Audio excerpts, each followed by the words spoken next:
Olho para a cruz eu vou. Se eu sofrer, participar, tua glória eu vou cantar. Meu Salvador na cruz mostrou o amor do Pai, o justo Deus. Pela cruz me chamou, gentilmente me atraiu e eu, sem palavras, me aproximo, quebrantado por seu amor.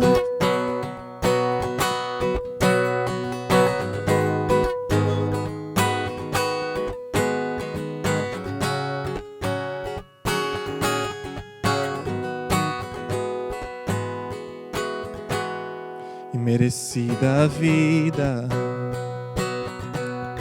de graça recebi,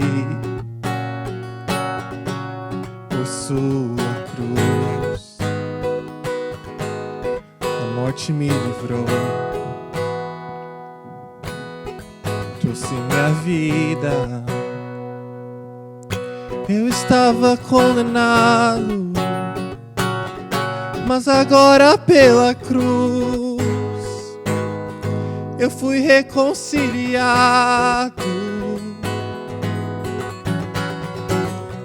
Pela cruz me chamou, gentilmente me atraiu e eu, sem palavras, me aproximo, quebrantado por seu amor. Pela cruz me chamou, gentilmente me atraiu e eu, sem palavras, me aproximo, quebrantado por seu amor.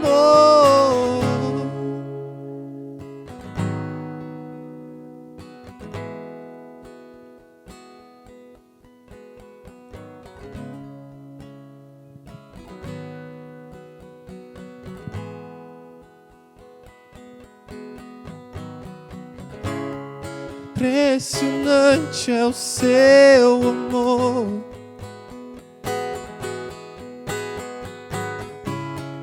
me redimiu e me mostrou o quanto é fiel. Impressionante é o seu amor, me redimiu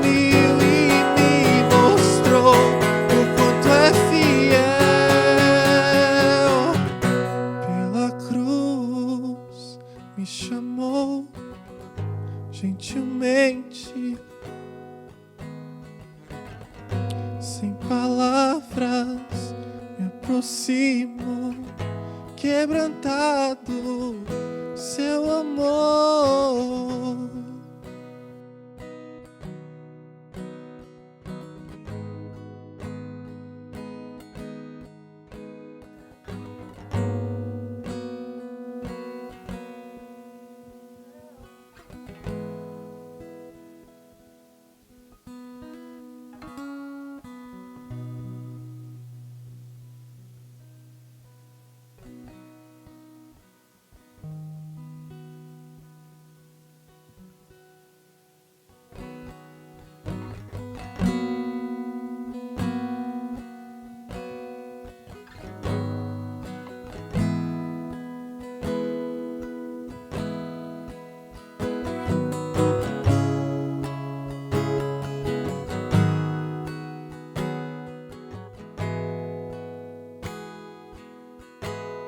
E o que posso te dar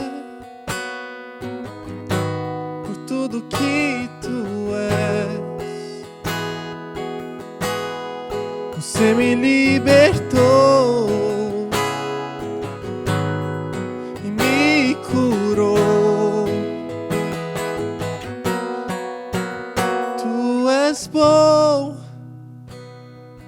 todo tempo és bom.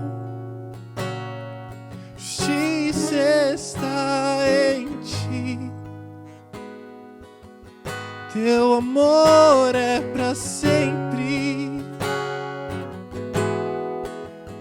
Tu és bom. Em todo tempo és bom. Justiça está em ti. Teu amor é para sempre.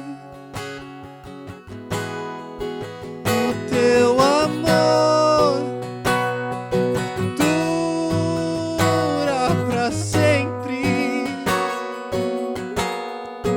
O teu amor dura para sempre.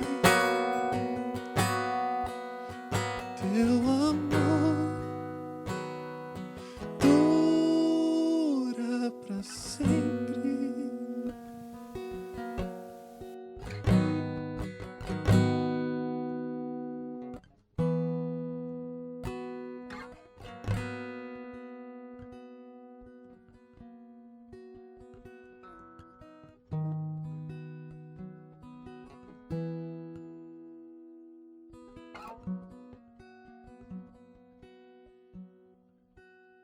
Conta esta história cantando assim: Cristo na cruz foi morto por mim. Eu conto esta história cantando assim: Cristo na cruz foi morto por mim. Cristo na cruz foi morto por mim.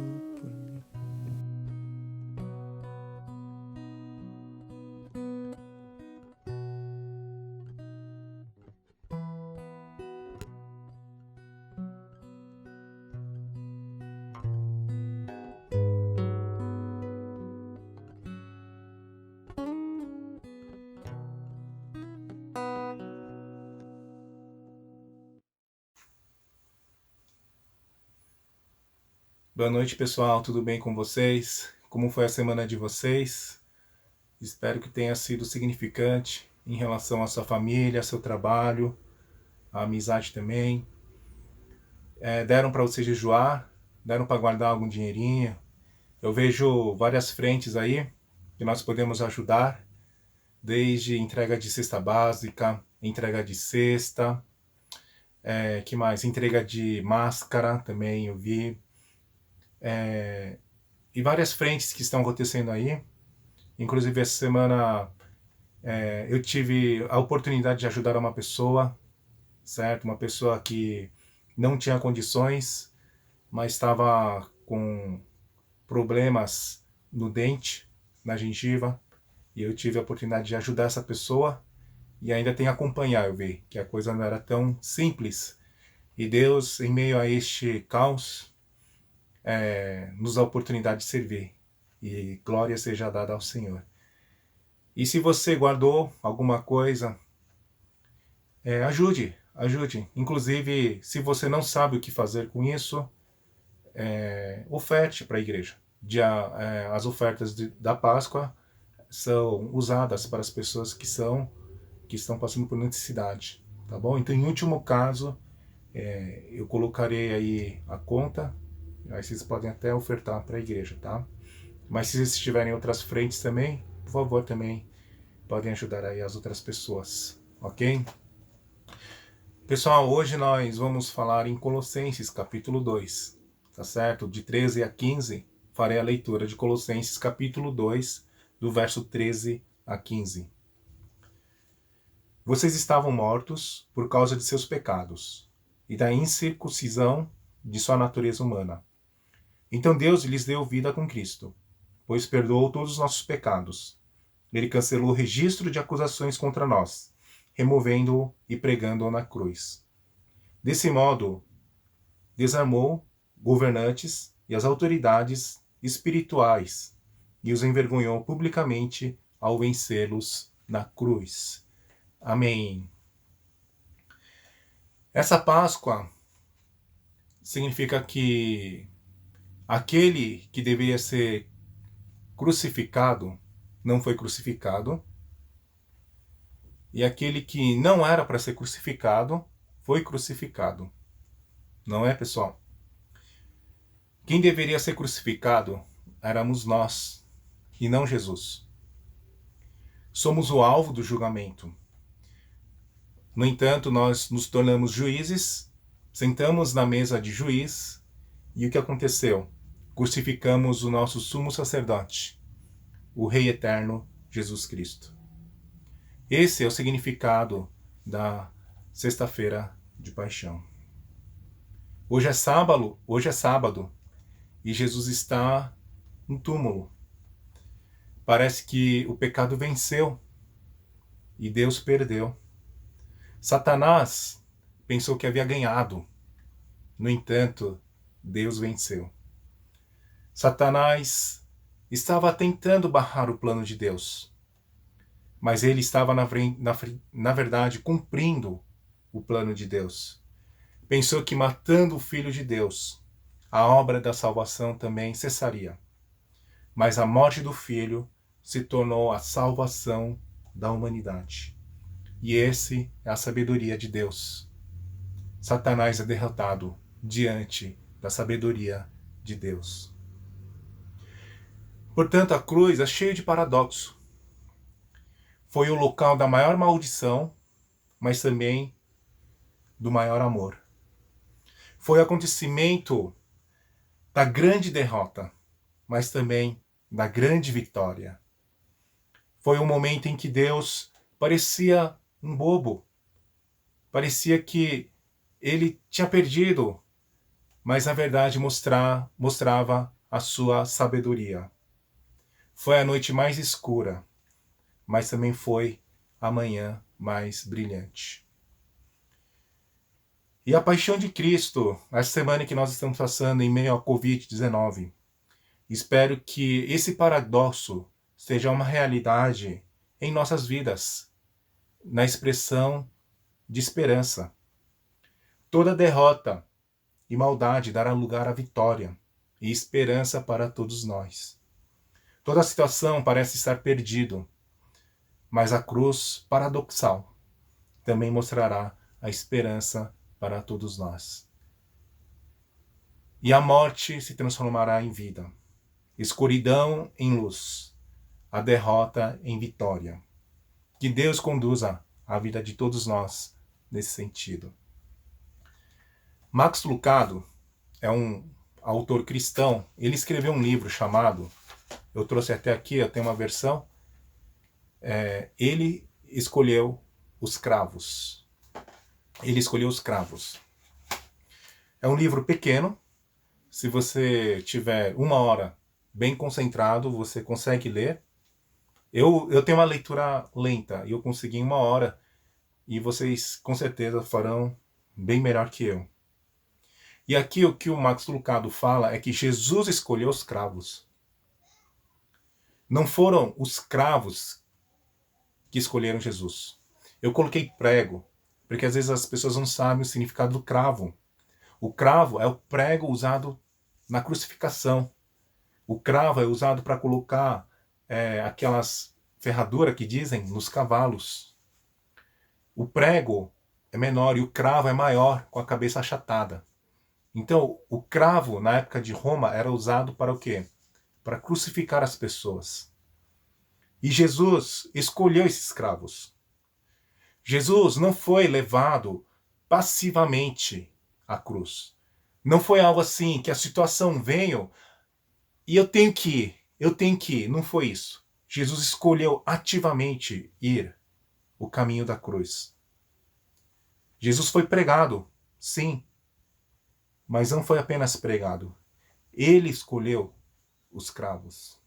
E não há apenas a mão de Jesus ali. No verso 14 de hoje está escrito o quê? Ele cancelou o registro de acusações contra nós. removendo e pregando-o na cruz.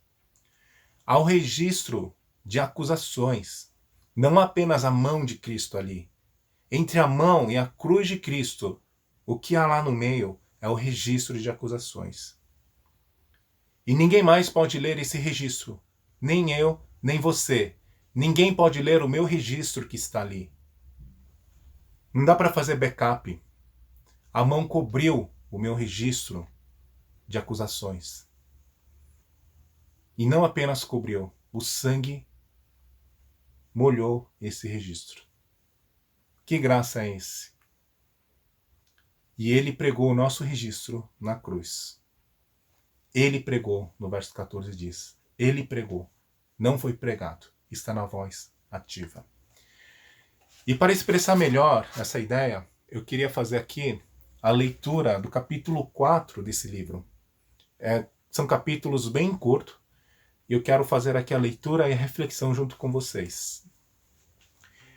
Ele nunca deveria ter pedido que eu fizesse a lista. Eu hesitei em lhe mostrar. Este é um grande amigo, consultor, habilidoso. Ele construiu uma ótima casa para nós, mas a casa continha alguns enganos. Até este fim de semana, eu nunca os tinha visto. No entanto, até essa semana, eu não havia morado na casa. Quando você passa a morar em uma casa, começa a notar cada falha. Faça uma lista delas, disse ele. E eu pensei, é você quem está pedindo. A porta do quarto não tranca, a janela da despensa está rachada, alguém esqueceu de instalar os porta-toalhas no banheiro das meninas, alguém esqueceu de colocar a maçaneta na porta do escritório. Como eu disse, a casa é ótima, mas a lista começa a crescer. Olhando para a lista de enganos do construtor, comecei a pensar em Deus fazendo uma lista sobre mim. Além do mais, não faz Ele morada em meu coração?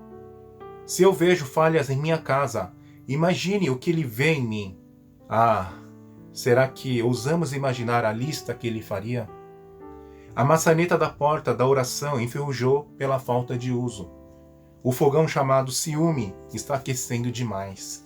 O chão do sótão está sobrecarregado por tantos arrependimentos. O porão abarrotado com tantos segredos.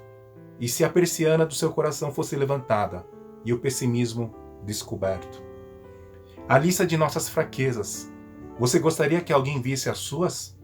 Que as tornasse públicas? Como você se sentiria caso elas fossem tão expostas que todos, incluindo o próprio Jesus, pudessem vê-las? Posso levá-lo a este momento? Sim, existe uma lista de suas falhas. Sim, Cristo tem todas as suas negligências registradas. E sim, esta lista tem sido tornada pública. Mas você nunca vê, nem eu. Vamos junto ao Monte Calvário e direi o porquê. Assista aos soldados empurrarem o carpinteiro no chão e estivarem seus braços contra as vigas. Um pressiona o joelho, e o outro segura o antebraço, e o outro a mão. Jesus volta seu olhar para o cravo no momento exato em que o soldado levanta o martelo para firmá-lo. Jesus não poderia tê-lo detido? Com um flexionar de bíceps? Ou apertando os punhos? Ele poderia ter resistido. Não foi esta mão que acalmou o mar? Não foi esta mão que limpou o templo? Ressuscitou o morto? Mas o pulso não se mexe, e o momento não é interrompido. A batida soa, a carne rasga, e o sangue começa a pingar, e então correr. E as questões afloram. Por quê? Por que Jesus não resistiu? Porque Ele nos amou, respondemos. Isso é verdade, maravilhosa verdade, mas, perdoe-me, é uma verdade parcial. Ele tinha mais motivos. Ele viu algo que o fez ficar ali. Enquanto o soldado pressionava seus braços, Jesus olhou para o lado e, com seu queixo apoiado na madeira, viu um martelo? Sim. Viu um cravo? Sim. As mãos do soldado? Sim. Porém, ele viu algo a mais. Ele viu a mão de Deus. Parecia ser a mão de um homem. dedos longos de um homem que trabalhava com madeira. Palmas das mãos de um carpinteiro. Pareciam comuns, no entanto, eram muito mais. Estes dedos haviam formado Adão da argila. Como uma onda, essas mãos derrubaram a Torre de Babel e dividiram o Mar Vermelho. Dessas mãos vieram os gafanhotos que praguejaram o Egito e o corvo que alimentou Elias. Não admira que o salmista tenha celebrado a liberdade, declarando: como expeliste as nações com a tua mão, e sim pela tua destra e o seu braço e a luz da tua face. Ah, a mão de Deus é poderosa. As mãos de Jesus, mãos da encarnação em seu nascimento, mãos da libertação quando ele curava, mãos da inspiração quando ele ensinava, mãos de dedicação quando ele servia e mãos de salvação quando ele morreu. A multidão que assistia pensava que o propósito da marretada era pregar as mãos de Jesus no madeiro. Mas eles estavam meio certos. Não podemos culpá-los, porque eles não viam a outra metade. Eles não podiam vê-la, mas Jesus podia. E os seus podiam vê-lo, e nós podemos. Através dos olhos das Escrituras, vemos o que os outros não veem, mas Jesus viu. Havendo riscado a cédula que era contra nós, nas tuas ordenanças, a qual de alguma maneira nos era contrária, e atirou de meio de nós, cravando-o na cruz. Entre suas mãos e a cruz havia uma lista, uma longa lista, a lista de nossos enganos, luxúria, mentiras, momentos de cobiça e anos pródigos, a lista de nossos pecados. Oscilando na cruz, há um catálogo especificando os nossos pecados, as más decisões do ano passado, as atitudes erradas da semana passada. Lá em pleno luz do dia, para que todo o céu possa ver, há uma lista de nossos pecados. Deus tem feito conosco o que estou fazendo com a minha casa. Ele tem escrito uma lista de falhas. Entretanto, a lista que Deus tem feito não pode ser lida. As palavras não podem ser decifradas. Os enganos estão cobertos, os pecados escondidos. Os que estão no início da página são escondidos pelas suas mãos. Os mais abaixo da lista estão cobertos por seu sangue. Seus pecados são riscados. É por isso que ele se recusou a fechar os punhos. Ele conhecia a lista, o que impedia de resistir. Esta garantia, esta tabulação de nossas falhas. Ele sabia que o preço de todos aqueles pecados era a morte. Ele sabia que a fonte de todos aqueles pecados era você. E uma vez que ele não poderia suportar a eternidade sem a sua companhia, ele escolheu os cravos. A mão que apertava o punho não era mais de um soldado romano. A força por trás do martelo não era mais de uma multidão furiosa. O veredito por trás da morte não foi decidido por judeus invejosos. O próprio Jesus escolheu os cravos. Então as mãos de Jesus se abriram. Se o soldado tivesse hesitado, o próprio Jesus teria pego o malho. Ele sabia como. Não era novidade para ele, lidar com os cravos. Como carpinteiro, ele conhecia a profissão. E como Salvador, ele sabia o que isto significava. Ele sabia que o propósito dos cravos era esconder os nossos pecados, onde pudessem ser escondidos por seu sacrifício e cobertos pelo seu sangue. Assim sendo, o próprio Jesus bateu o martelo. A mesma mão que abriu o mar rasga suas culpas. A mesma mão que limpou o templo limpa o seu coração. A mão é a mão de Deus. O cravo é o cravo de Deus. E as mãos de Jesus abertas para os cravos é a porta dos céus abertas para você.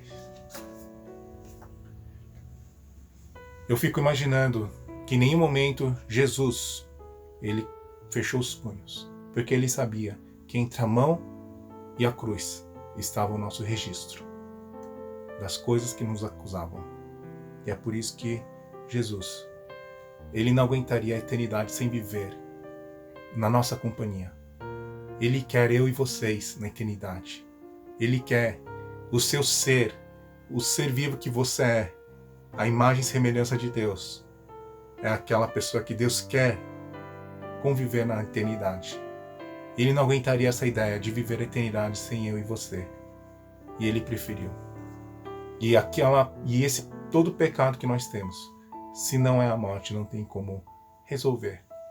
E desde o início ao final, quando Jesus leva a cruz, ele leva porque ele quer. Porque ele quer. Não foi algo passivo, mas algo ativo para Deus reconciliar o seu povo com ele mesmo. Covid-19, nós estamos aí. Dizem que nós podemos ter problemas familiares, porque acabamos vivendo bastante tempo com a nossa família, certo? E virão altos e baixos. E aqui que aparece o nosso caráter. Dizem que quem é pobre reclama e quem é rico se torna orgulhoso. E esse é o fluxo normal da vida. Pessoas que são pobres sempre vão reclamar. E pessoas que são ricas sempre vão ser orgulhosas e arrogantes. Esse não é o caminho normal? Então, se alguém no nosso meio não tinha nada e está reclamando, é normal, pessoal. E também aquele que se tornou rico vai se tornar arrogante? É normal, pessoal. Não se sintam feridos. As pessoas são assim. Somos influenciados pela situação. Parece que o nosso caráter é influenciado pela pobreza e pela riqueza. Mas, pessoal, isso é normal, eu digo, mas nós não devemos seguir essa normalidade. O caráter não pode ser influenciado pelo ambiente. Porque, cá entre nós, pessoal, eu conheço muita gente temente a Deus, que não vive bem, que é pobre, mas é contente. Sabe viver cada momento da sua vida contente, sabe, com conteúdo. E também encontro pessoas ricas, muito ricas, que são generosas e se preocupam com a vida dos outros. E pessoal, este tem que ser o caminho nosso como cristãos. O nosso caráter não deve ser abalado pelas situações. Qualquer que seja a situação, o nosso caráter tem que ser o caráter de Jesus Cristo. Podemos perder tudo e ir para uma casa menor, mas viveremos contente, porque o nosso caráter não depende da situação que nós vivemos. O que quero dizer aqui, pessoal, é que nós não sobrevivemos. E nós não sobrevivemos, nós vivemos o poder da vida. Esse Jesus que na cruz morreu pelos nossos pecados, que rasgou o nosso registro de acusações, não termina por aí. Jesus ressuscita e nos traz o poder da vida. Nós não vivemos sobrevivendo, pegando cada migalha que vem, passivamente essa vida. Nós vivemos ativamente com o poder da vida que o Senhor nos deu. E aí, olha o que diz no verso 15. Desse modo, desarmou os governantes e autoridades espirituais e os envergonhou publicamente ao vencer na cruz. A cruz, pessoal, era símbolo de derrota, era símbolo de vergonha. E os governantes e autoridades espirituais acharam que ia ganhar, que ia envergonhar. Mas Paulo diz, no verso 15, que a cruz venceu eles.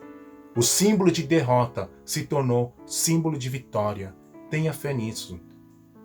Que o choro derramado nessa crise, nessa semana, seja transformado em choro da vida, em choro da vitória.